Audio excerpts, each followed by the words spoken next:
Hi everyone.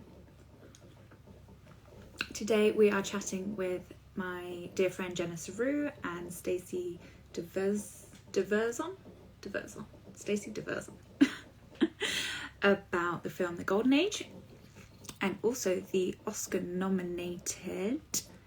Hello both of you. I'm just introducing you. Shall I add you both? Jenna, I'm going to add you first. Which one are you on, Hannah? You're on large door, aren't you?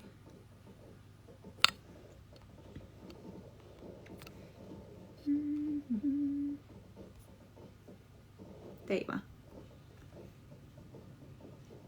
That one and that one.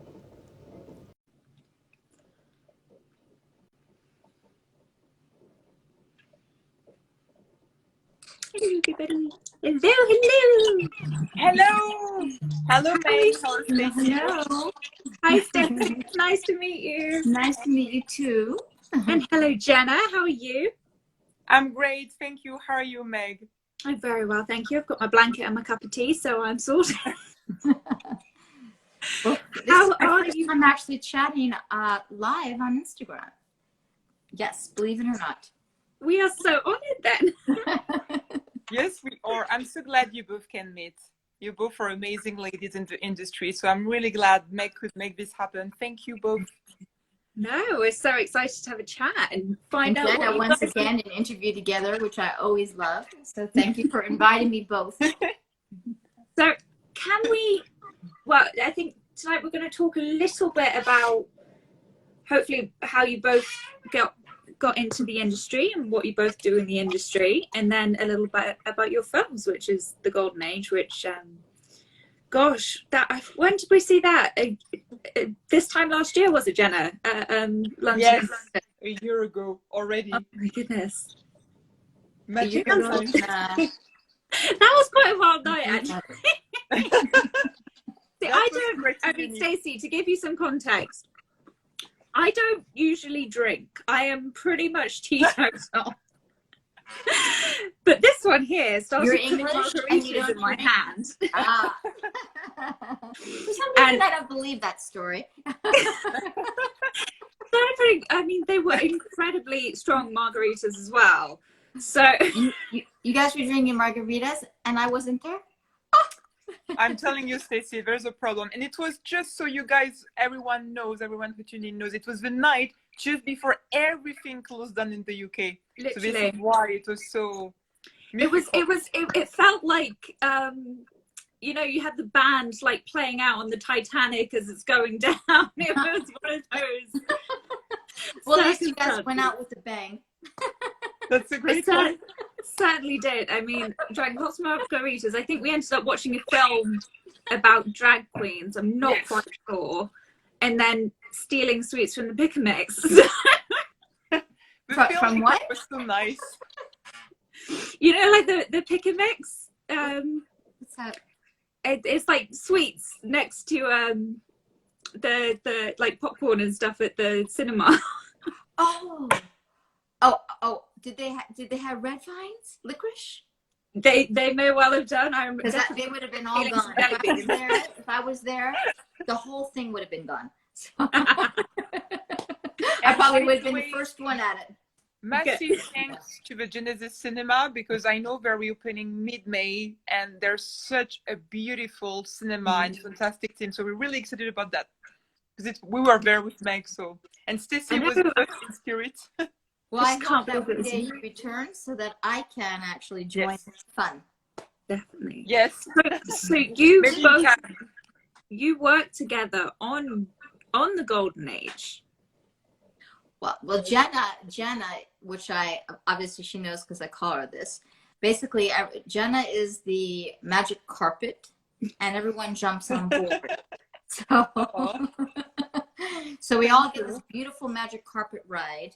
But Jenna is the captain or the genie of the carpet.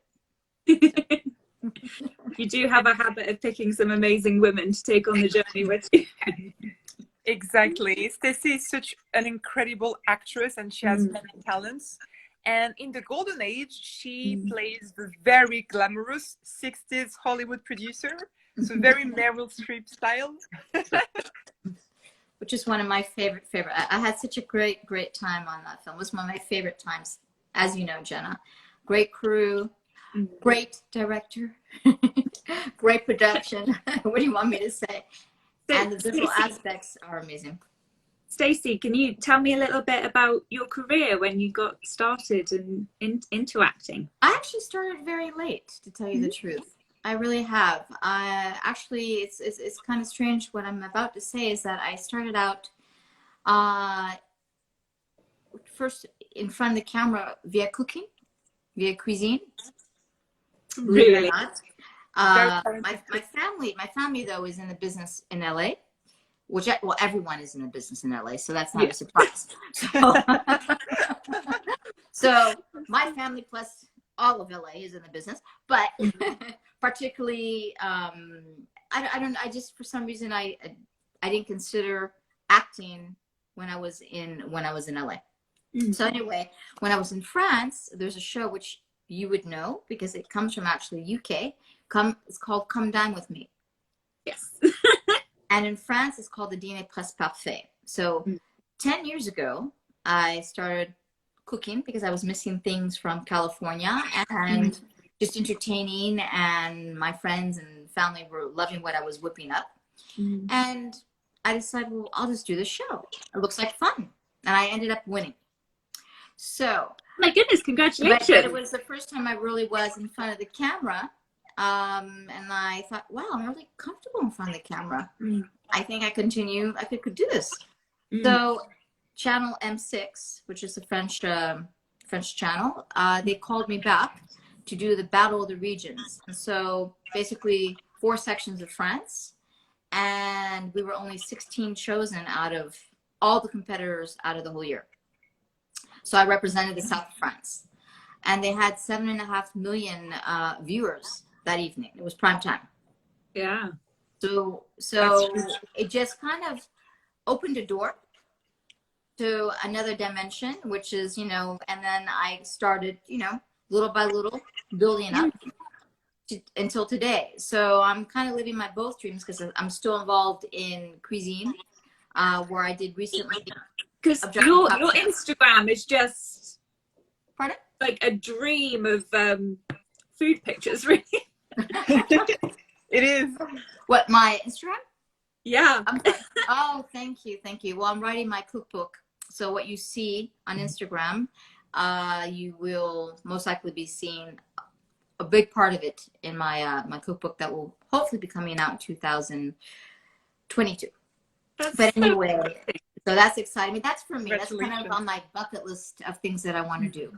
So it's just I mean, I hope people buy the book, but it's just because I really want to share my recipes, and I think that everyone is capable of cooking and make it look pretty. Yeah. Because that's really important, is the plating aspect as well. But I was tasty. And then I met Philippe Echtebest, the chef that's very well known, kind of like the French Gordon Ramsay. Which is funny because in Bordeaux, I did the competition. The restaurants are right in front of each other. Right. It's just a crack up that actually they know each other. So that's how I got involved. That was my last competition a year and a half ago. It was the Objective Top Chef. So that was a great experience. But for the filming part also, it just opened up a door, and I just became natural, just to go in that direction. So what was the wonderful first step from thinking, okay, I feel comfortable in front of the camera and going, okay, maybe I could do this, to getting the first job? I have a funny story, actually, Jen. I don't think you even know this story. Is that somehow this casting director got my contacts and called me in. One of the bigger. Oh, we're a little. She'll come back. We can't wait to hear now. It's like suspense. I know. I mean, I'm not gonna lie, I've not heard a career trajectory quite like this yet, so I need to know how it gets there. Yes, I really want to know now. She says I didn't know the story, but Stacy is just a wonderful actress. I can talk a little bit because she's not here, so I can talk about her. Let's talk about her, Meg. She's a wonderful actress. She is such a beautiful person, and she puts so much heart and details into what she does. Like, she doesn't really act, it's very natural. And when we filmed her scenes in the golden age, you know, everyone was so silent, and it was a wonderful scene. And really, she really captured the character and the story so well. We're back. Okay. I was talking so about it's funny, I didn't actually never share the story because I was so embarrassed, but but it was because I wasn't ready, and it was really a major role in a TV series, playing a lawyer. And she had mistaken me, first of all, didn't realize that I was American. Right. So because my last name is Devorzon, it is French. It's French. Well, yes, French, but on my side of the family. So she had no idea that I was American. So when I arrived for the audition, and 10 pages memorizing in French, everything about law. Yeah. And it was very complicated role. It was a complicated role. When I arrived, and just the moment I opened up my mouth, she says, "You're not French." I said, "I know." I never stated I was French. Yeah. But with my first name Stacy, and I guess I don't really look French, but for some reason she thought I was French. So that was my actual first audition, which wasn't the best experience. Because the role one, it was a very hard role on top of it. Was the fact that you were American just a no? Well, I said, you know what, I'm here, so I would like to audition anyway, even if I know that the role was not for me. You want some French, but I wasn't ready at that time for that type of role. Yeah. It was very intense. One, it was in French, first of all, but the vocabulary, the style, it really was a very difficult role. I think it taught me a lesson. I think it's great to be able to recognize that and go, okay, no, maybe that's a bit too much at the moment, because so many people would have just gone, nope, I need that, bam, and then you have to learn how to walk before you run. 100%. And I think I wasn't even walking. I think I was crawling. No, well done, you. So was the second one a bit better? Oh no, after that everything was fine. So I've done I'm not sure, Jenna, did you hear a little bit what I said? You did? Yeah. So that was a crazy first audition. I never forgot it. But no, after that, no, I really I started out with different TV shows in the south of France, because there's a lot of work in the south of France. Of course, Paris as well, but they have the shows down south as well. Yeah. Yeah. So I tend to film more in the south of France because I live in the south of France, because I know everyone here, and just makes it easier. If I have to go to Paris, of course I will, like I did for Jenna, and depending on what the role is and what the show is. If it's a film, and TV, Are you a native French speaker, or are you have you been speaking French since you were tiny? No. I came to France for 6 months just to study for 6 months. And I could hardly even order a baguette when I first arrived. So that's amazing. Matter of fact, you just reminded me. The baker, a friend of mine told me the other day. She wouldn't sell me the baguette, and so I asked for it correctly. It's a friend of mine told me the funniest thing the other day. We were out for a dog walk, and she's a French teacher, and she was saying to keep her kids learning French, she would get them to read Harry Potter in French to help educate them. But I couldn't get over the fact that she kept telling me a wand in French is a baguette. Yes, was it une baguette magique? I was like, I can't take it seriously anymore. It's everywhere. The baguette is everywhere, even in Harry Potter, all the time. It's so funny. I love that. The word is magical. It means everything in French. It does. I just can't get the image of Daniel Radcliffe waving a baguette around. It's true, it's a baguette. I never thought about that, but it's true. But So the acting just continued and getting bigger and better roles and more interesting roles as well. So have you you've been mainly working in France, is that right? Have you tried the American market? you know what? I haven't. Actually, I was in a film when I was little, actually, when I got a taste of it. And I actually never saw the film. I would like to call it Wicked. And at the time, it's Sally Fields was the star of the film. I don't know if you know who Sally Fields is. You do? Okay, the flying. Oh, she's a legend. Okay, I don't know. Sometimes people don't know. So, anyway, so it was a film because my mother basically was dating, but also was kind of like my sister. I'm a twin, and so my sister and I, basically, our father, William T. Orr, was the president of Warner. So he kind of threw us into the movie. And so it was the first time. I mean, I think I was probably 8 years old. Oh my goodness. But it was funny. So it was the only time I actually was in a film. But I do remember it was a funny experience, and people were coming up to my sister and I for autographs and this and that. It was just it was a great. But I never saw it because it was scary. So I was too young to see the movie. What was it called again? Wicked. Wicked. Right. So I never We saw all it. want to Google it now. It's probably, I mean, it's like from the who knows what, 70s? Yeah. I have no idea. But anyway, I know I actually, I haven't really thought about filming in the US because there's so much competition. Yeah.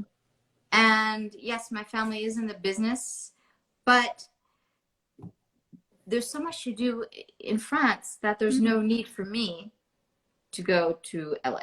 And At least, Stacy loves yes, I'll go so to LA to much. visit family and friends, but not to work unless someone really asks me, sure. Yeah.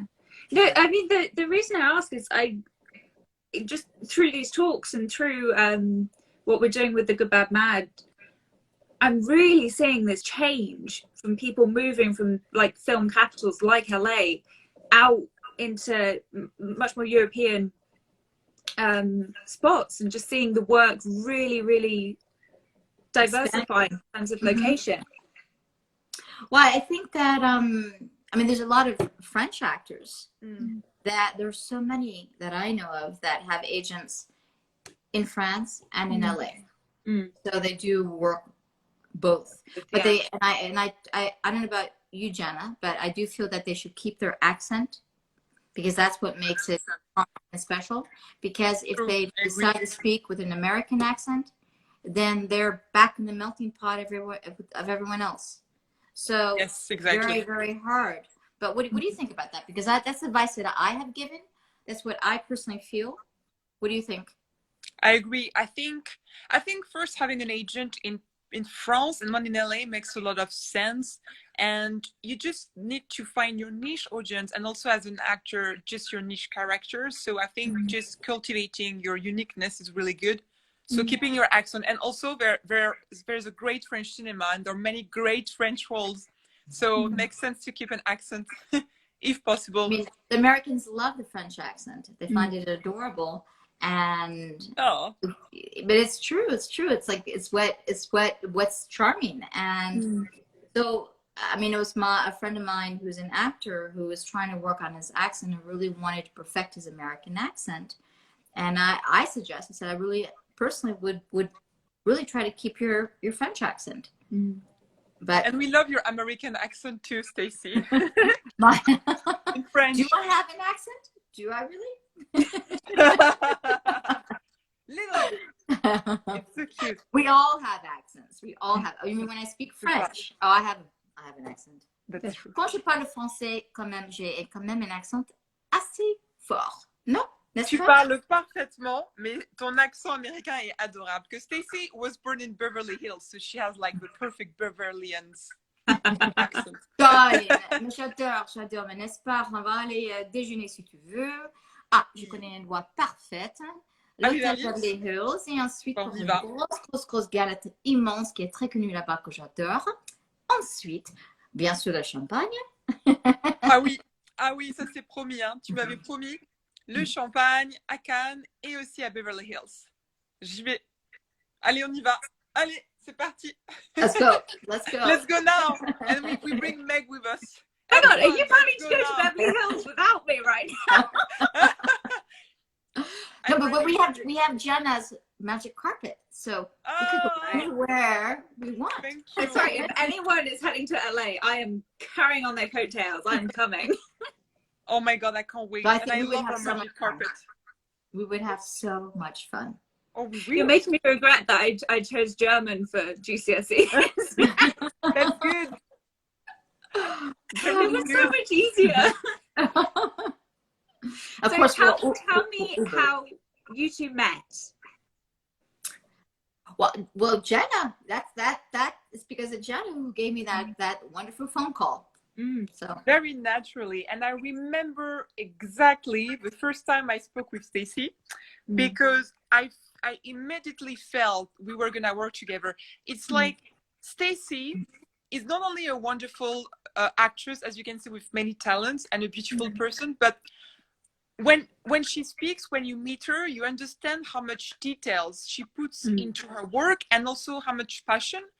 So considering, we're not going to spoil the story, but considering the story of the golden age, we connected on the story so fast. And so it made everything so easy. And she's absolutely right. It was the most fantastic cast and crew. And for us, this film is really our baby. It's really special. And it's wonderful to pay tribute to the 60s and Paris and Saint-Tropez.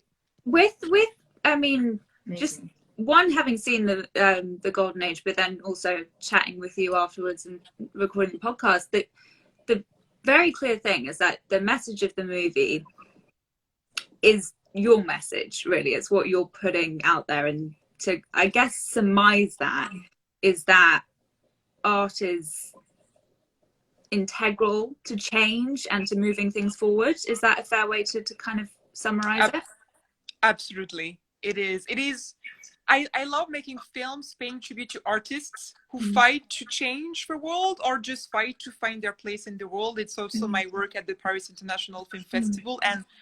And as you know, Meg, when we met, we were just entering a global pandemic, and the message was making so much sense. And so, yes, I think it's important, and it's really important to pay tribute to artists and all they do to bring change. Because if they don't, who will?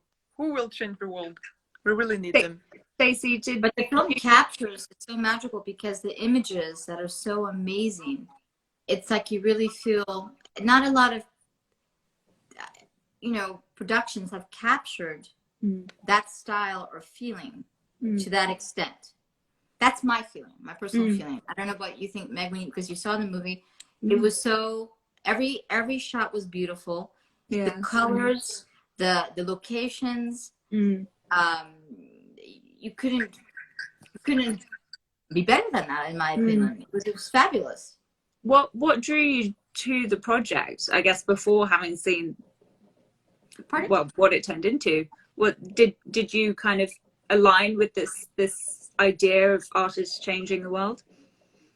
I didn't really know at the time that Jenna contacted me exactly what the whole film was about. I knew a little bit about it, and then the more we spoke about it, because of course we spoke over and over and over, so I know my role personally. I think basically, what would you call it? The choice. What do we call it? The choice. Either you go in my direction or you go in another direction, your choice, on all levels. So I kind of feel like it was the turning point, the role that I played for the artist. Yeah. Because that's how it is at that time, but it's still like that today. So it's very about true. A choice. Do you find that with the teams that you work with, and like, are you recognizing that as you're kind of navigating this acting career? I think we always have a choice, and it's a difficult one because it depends on what you're working on, which project. And there's always, I'm not saying that there's conflict, it's not that, but it depends on what is important to you, what you want to play as a role, what you will accept and how far will you go? Mm. So I think sometimes it's difficult, you know. There's always going to be a balance, isn't there? Yeah. I mean, Jenna, the roles that you've played, don't you feel that sometimes there's a choice? Sometimes they're difficult. Sometimes you might play something that you question, but you do because you feel you might have to. Yes, that's very true. It's all about choices, be it creative choices or more difficult choices. I completely agree. And this is why the golden age is a lot also about support. And it really pictures the world changing charms of 60s Saint-Tropez, because it's just the most magical era ever.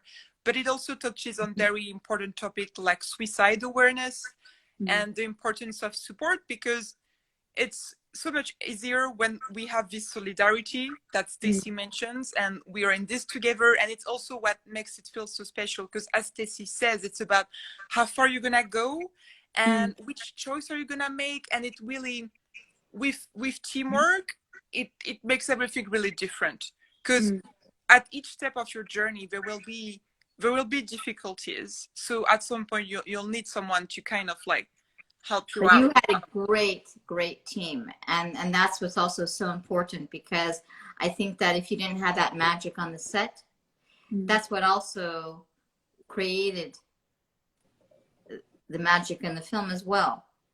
I agree. You know, because I think that, you know, I mean, how many film sets have you been on that, you know, sometimes, you know, it's a little bit of tension. So, Yeah.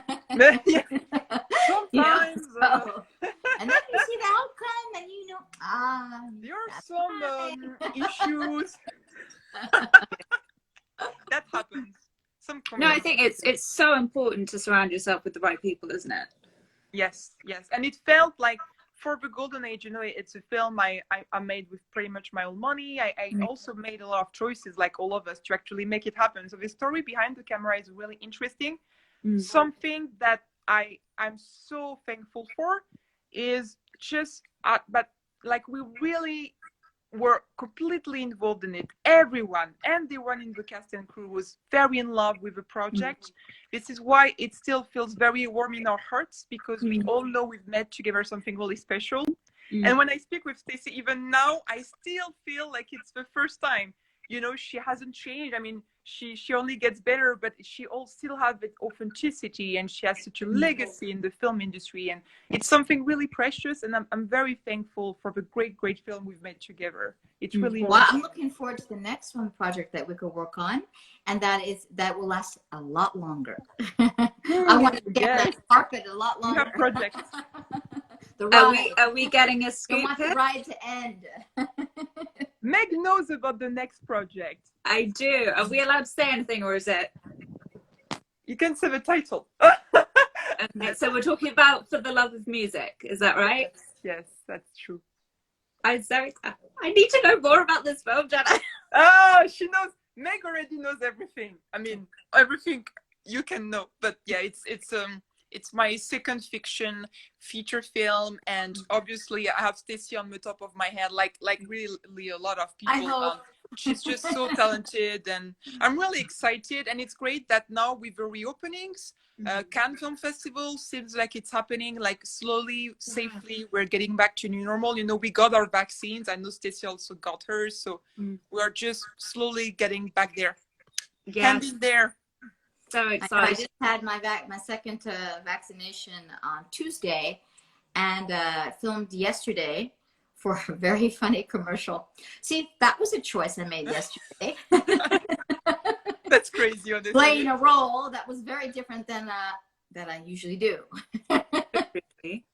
What kind of commercial? But it was an experience, a fun experience. And I thought, if it doesn't work out in the acting field, I could always work at the cash register.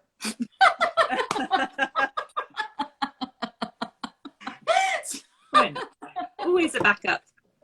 Hey, you've got your book coming out as well. Seriously, it was so funny. See, I accepted it because I thought it was a crack up. You know, sometimes you just go for it. You're like, sure, I'll do that. Because I thought it's so opposite. You need to take risks. That's true. I mean, measured I mean, risks. you saw the pictures. Was that funny? Did you see that? Yes. Yes. It was for a very well-known hardware store in France. Kind of like it's funny is because of all the roles, I didn't see that one coming. So, well, I'm adding it to my list. I have actually 3 that are quite funny. One, Plain and None, Sister Provence. Who knew that would happen? And also a prison guard, American prison guard for the TV show Riviera with Julia Stiles. Amazing. I didn't think that they would choose me, but so when I met her, I said, "Such a pleasure meeting you. Hope you don't mind. I'm gonna have to scream at you and pat you down." So, I think that's the wonderful thing happened. about this industry sometimes is you can just suddenly meet someone and have to be the most random thing. She was a little bit surprised, but it was the role, so I had to do what I had to do. I love No it. I love choice. You have to go for it. And the man who sold his skin too. Yes, we need to talk about this. So The Man Who Sold His Skin was just nominated. So I saw the movie and the day of the Oscars. Mm-hmm. I told you that, Jenna, right? Yes. I did tell you, of course. Well, because it's only showing on Hulu. Mm-hmm. And so I became a member of Hulu just so I could see the movie. That's amazing. Because I think you should get some kind of special access or something. Pardon? You should get some kind of special access or something. Well, I had my little maneuver to get into it. So, I think when you're living in France or in the UK and you want to, get certain channels or, you have your way of going about it. So that's what I did. So tell us all about that movie, because the script was incredible, and I was so curious because I read the whole script and I really wanted to see the outcome. So, and I'm really surprised it did not win. It was a Danish film that won, which I started the movie. What is it called? Do you remember the name? Such a strong selection of films this year. But I was incredible. I didn't actually. I began. Well, I didn't get through I didn't finish it. I will try to finish it. Do I think it should have won? Yes. But I would like to see the other films that were in competition as well. But the Man Who Sold His Skin was a great movie, and it was based kind of like the lifestyle of the art world. And also that is about a limit, like what limits. Have you heard anything about the Man Who Sold His Skin? Only what the just to make it really brief, but it's basically, it brings up a lot of questions on limits as well, but as human beings, and basically about humanity and also human being becoming an art piece. So did you sell your soul? Was it worth it? Yeah. And it was an interesting vision and viewpoint. I think the way that was shot, the way the story was told, and also I think also it was based on a true story as well. An artist who, well, I mean, it was adapted obviously to the film today, but it was about the what do you call it, the Schengen visa. So the main actor basically couldn't leave the country, and so he accepted something so that he could travel worldwide. But then it became extremely difficult because he was no longer considered a human being, but considered a masterpiece. And my role was that I was Madame Waltz, or Mrs. Waltz, sorry, Mr. and Mrs. Waltz, and we're the ones who purchased this incredible piece of art. The skin on the back. Yeah. Yes. So incredible synopsis. So it was, and basically my role is that I was really against the principles of that. So during my what can I say, during the shooting, the filming of my role, my scene, I was hesitant in the role basically to be interviewed by the journalist because I was against my husband purchasing for a great deal of money a human being. Yeah. So it's a limit. So it's questionable what one will go through or to what limit. But the end is fantastic, and I'm not going to say what happened in the end because I loved the end, and you have to see the movie. I'm interested. I mean, your role's against it, and I think most people can align with that. But what was the arguments from the husband? Because when you're in the art world, it's an art piece, and there's only one of a kind. For $5 million, he bought this. Basically, when this person passes away, who's the art piece, the masterpiece, my husband and I would receive the skin off his back. So and this is a true story. Oh my goodness. This is based on something that's true. Yes, it's like it's a Schengen visa that they had tattooed on the back, and so he could travel. The deal was he had 5-star hotels, everything he wanted. He was poor. I mean, basically, the beginning of the story is how Monica Bellucci played the gallery owner and also was the rep of the artist, the agent. Sorry, and basically the main actor. He was at the opening of the show because he wanted to steal food from the buffet table to eat. So that's how, they got into a little argument, and the actual artist, not the actor, but the actor said, "Oh, what's going on? I don't understand what's the deal here." And that's when he came up with this idea and proposed this man. I have a solution for you. Do you accept it? And he's like, what do you want me to do? Dilemma. You want me to do what? He goes, I want your back. Is what he wanted. So it became an art piece. But it's beautiful. It was really nicely filmed. And some of the shots were excellent. My role, unfortunately, which I had a funny feeling. You never know what happens when it's edited and how much actually ends up on the cutting floor. So basically, there were 5 scenes, and a lot of my lines were cut out. But still, it's okay. I am fine with it because experience. And Monica Bellucci is such a wonderful actress too, so it's just wonderful. Well, the whole thing, to be in a film that was nominated for the Oscars, I feel so privileged. I mean, seriously, if it was, 4 words or 4 lines or, whatever, I'm so happy that I was a part of that project. But I also feel that the story is so fabulous, extremely intense, and it questions to what limit one would push, what would you accept?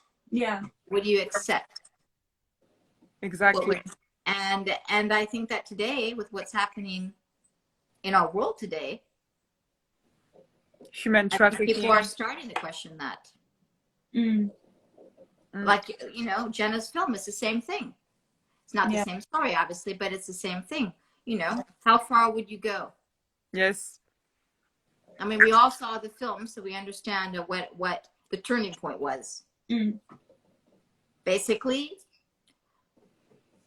you work with me, or in the film, not in life, not in general. To so many of our artists' lives, really, to make that choices, because to become a creative, you have to make that choice, but you'll never give up.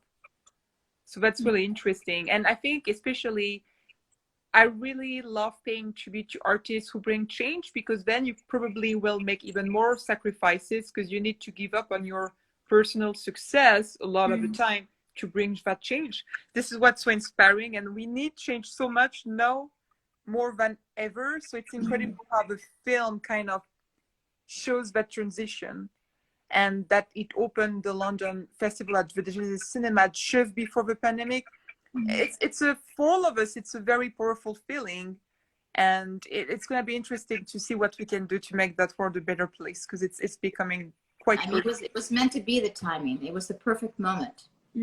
And Saint-Tropez, Ramatuelle, Paris cities have been the most supportive ever, and they are wonderful partners, and I'm so thankful and proud we could make this film together. We can see it here, yay!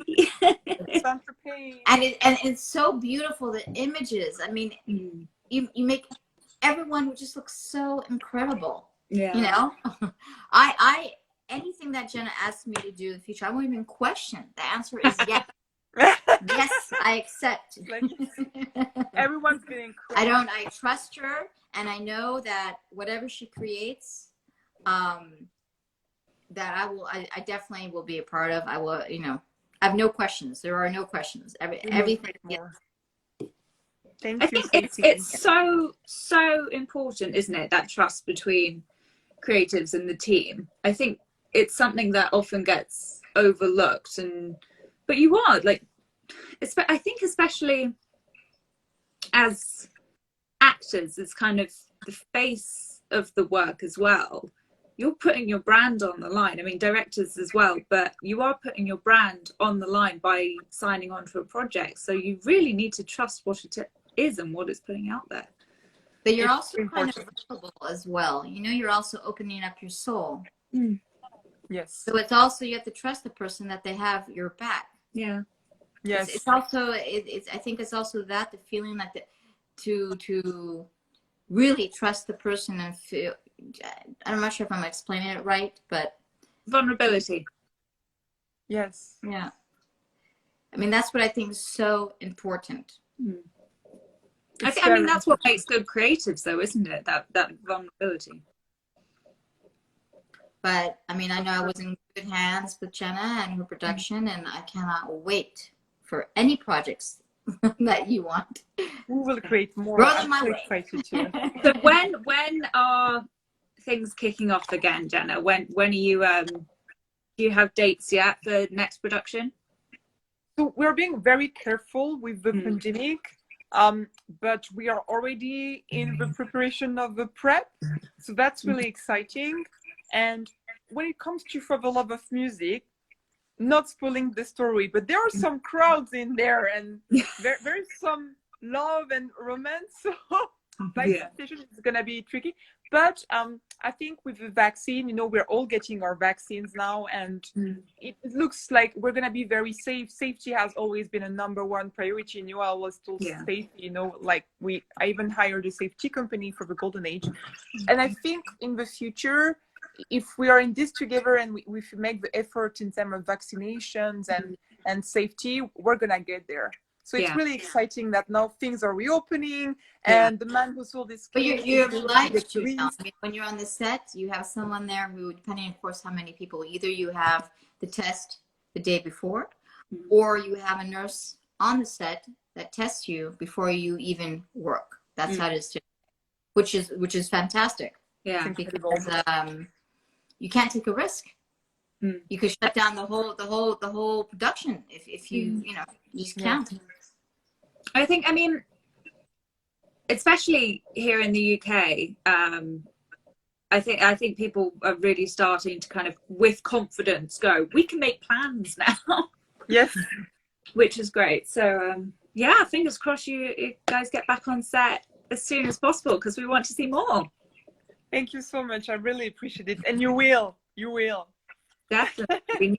We need to see more more films like The Golden Age, and I need to watch The Man Who Sold His Skin. Hulu, I'm coming your way. Definitely go. But there's Hulu is amazing, because the Man Who Sold His Skin will be coming out soon, shortly, at least in the LA area. For France, I assume, as well. And what's interesting, it was the first Tunisian film ever nominated for an Oscar, because the director is from Tunisia. Amazing. So that's wonderful for her and for the country itself. And but this year was very different for the Oscars, because there are many different countries represented, and it was the first time for many. Yeah. So, Okay. but I also think it's related to what was happening in the world today.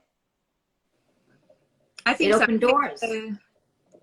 Exactly. Yeah, the Important. disruption almost gave others a lot of opportunity in terms of the awards season this year. I think. Well, I think that we should all go or get together once, you know, the borders and everything is fine. Let's go to London. Let's get together. Definitely so. could. 100%. I think it'd be fun. I haven't been there. Well, I had my ticket. I canceled, unfortunately, because I caught a cold, and that's why I wasn't present during the when you guys were together. She was coming. Yeah. She texted me when I was in the taxi, but I you weren't know. since My ticket had everything, the suitcase by the door, and it was just like it just. But it wasn't COVID. It wasn't COVID. we will meet at Cannes, Bo. It was just a major cold. We will take revenge in the south of France at Cannes. Yeah. Jenna, is Golden Age, is it available for people to view yet? So not yet. Actually, we'll have more news in terms of festivals. But our rep in LA, they're based in LA, do a wonderful job representing the film. So we'll be again at Cannes, and it was where we had our very first screenings. Oh, your microphone's gone. Wait, you're gone. Your voice is gone, and I'm in the dark. We did this last time. Me and her had a live. We spent the whole thing like looking at the floor or something. Jenna, can you hear us? Can you hear us? Hey, you're back. Click on something. And about The Man Who Sold His Skin, the film is being released by Back Films on June 3rd for those who want to see that. Where?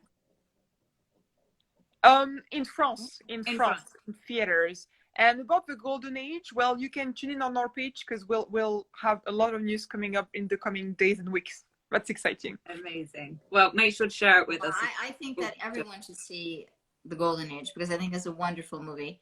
Not because I was in it, but because it really is a wonderful movie. No, it certainly is. I can say that. I'm not in it. It's a wonderful movie. No, but I loved it. I mean, if I could go back in time, that's the time period I would love to be.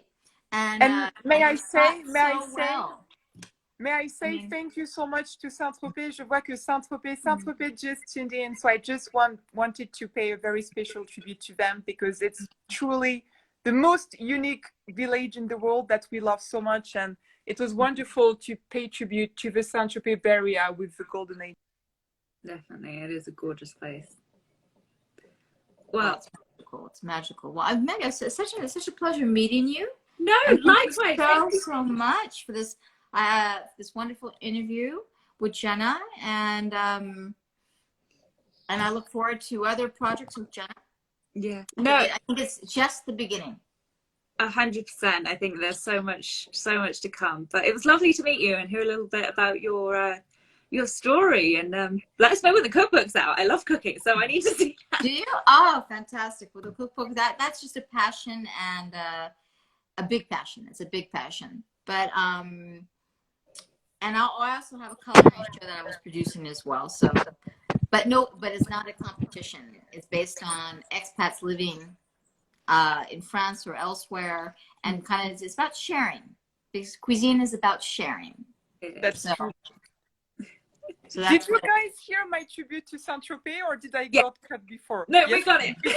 Then I was like, where am I? I'm not here. But yeah, truly thanks to them. So and Jenna, thank you so much, Meg, for making that possible. No what do you think about the Cannes Festival that's coming up? Because I know you're going to be there. Tell us a little bit about that. I think it's just amazing that apparently the festivals like Cannes can happen as planned in July. So obviously we're just so excited to be back there again au Pavillon Européen where I have the booth, and I'm just so excited to see everyone again very safely. And again, we all got our vaccines, so it's going to be a lot safer now, and it's really good that we could just be safe during that past year and now get back stronger, showing the resilience. Definitely. I think this year It's meant to be, and the golden age is going to go very far. Definitely. Well, we wish you has already. Yes. Yes. Thank you. Merci. we wish you the best of luck with it all. I'm sorry, I'm in the dark now. Love you both. Merci à tous. Merci à Have a tous. good night, everyone. Bye bye bye. Thank you for your support. Bye. Ciao.